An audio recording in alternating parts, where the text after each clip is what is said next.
Hey y'all, this is Alethea. I'm at the restaurant watching the 9/11 memory. I'm gonna tell you what I remember about 9/11.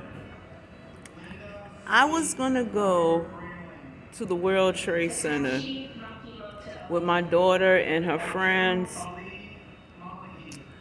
but my goddaughter Tima, she got sick. She was in a hospital, so we canceled the trip with all the kids.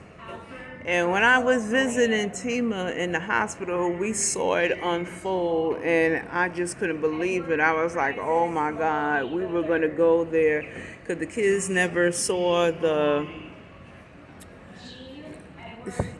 never saw on top of on top of the Twin City. So we went the next day. At first, it was me and Amelia. We had 10 of the kids. We had to ask each parent because they was kind of weary about if the kids can go to New York the next day because they was scared about terrorists and all that. So we convinced them. We took them to IHOP, the breakfast first. All the kids bought their money. When we got to New York, off of the bus station on 42nd Street, y'all, wasn't nobody walking the street, y'all. It was so quiet and eerie out there. You can still see a little bit of the smoke and you can smell the flesh in the air. I can't explain to y'all what it smelled like, but when we got to the bus authority and you go downstairs, they had a big memorial. So me, my daughter, her friends, and my friend Amelia, I had made this big giant painting of the World Trade Center. It showed before and it showed after, and it showed the people falling from the building. I mean, it took me a long time to do it, y'all. And I wrote my name and address on the bottom of the painting because I wanted to bring something to contribute. And we all bought flowers and teddy bears, to thank the fire department. So I was putting my painting down, and people were all looking at it. And then this white lady, I remember she had on this nice expensive stuff, and my daughter and her friends, they would nudge me. She was like, Ma, I think she's writing down your name and address. And I said to the lady, excuse me, are you writing down the name and the address on the big canvas painting? And she was like, yeah, do you know this person? I said, yeah, that's me. I did this portrait. And she was like, I'll give you $200 for it. I would love to have this in my office. So I gave her the painting. She gave me $200. She gave me her name in her card, and she wanted me to do more portraits and come work at her office. Her name was Barbara Katz.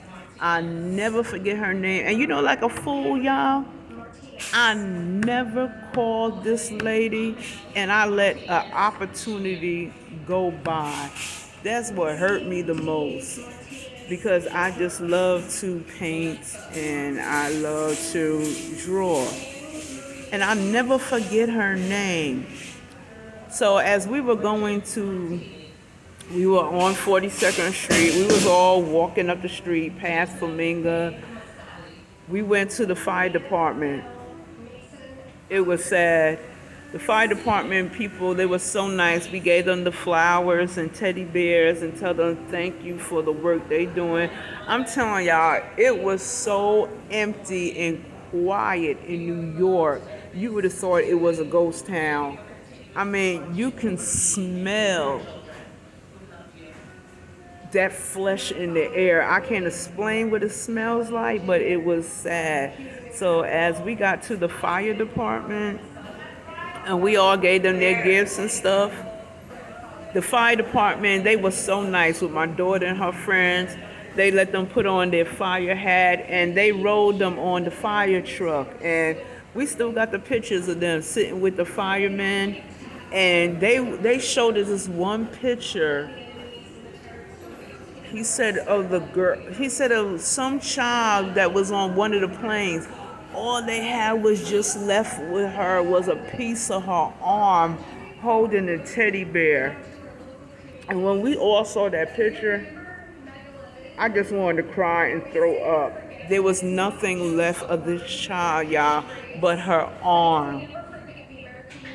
One of her arm clutching the teddy bear. And he said the things he seen down there with them bodies, y'all, you would not believe it. Nobody was allowed, cause like we're all up here on 42nd Street with bus authorities at. You can still see the smoke. It's not as bad, but you can see how it's still. I mean, the smell. Oh my God, the smell of flesh. I never smelled flesh burning like that before.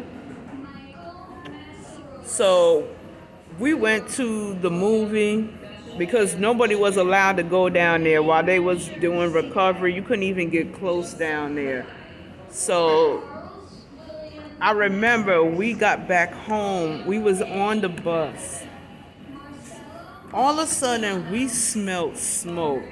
Child, we saw a little spark of fire in the back there. You talking about us screaming, running out of the bus. We told the busman, you know what happened? It was the fan, that runs. There was like a shortage and it started to catch on fire. I was like, we were all scared because we was like, oh my God, are they terrorizing people on the bus trying to kill us?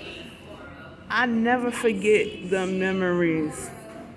And thank God they switched us. They put out the fire on the bus because it was something with the fan, the electrical part sparked wrong.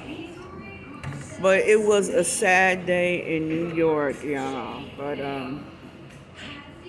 those are my memories of 9/11 and when we went down there the next day. So what are y'all memories?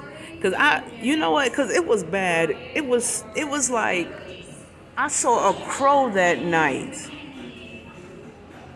in August. Remember they always said if you see a crow at night, that means death is coming 3 times in a row. I don't know if that's true, but in a way I kind of believe it because first it was Aaliyah. Remember August 25th? And then with the World Trade Center, with the Pentagon and them trying to, thank God, Todd, Beamer and all them, they took down that plane that crashed in PA that was going to head into Washington, D.C.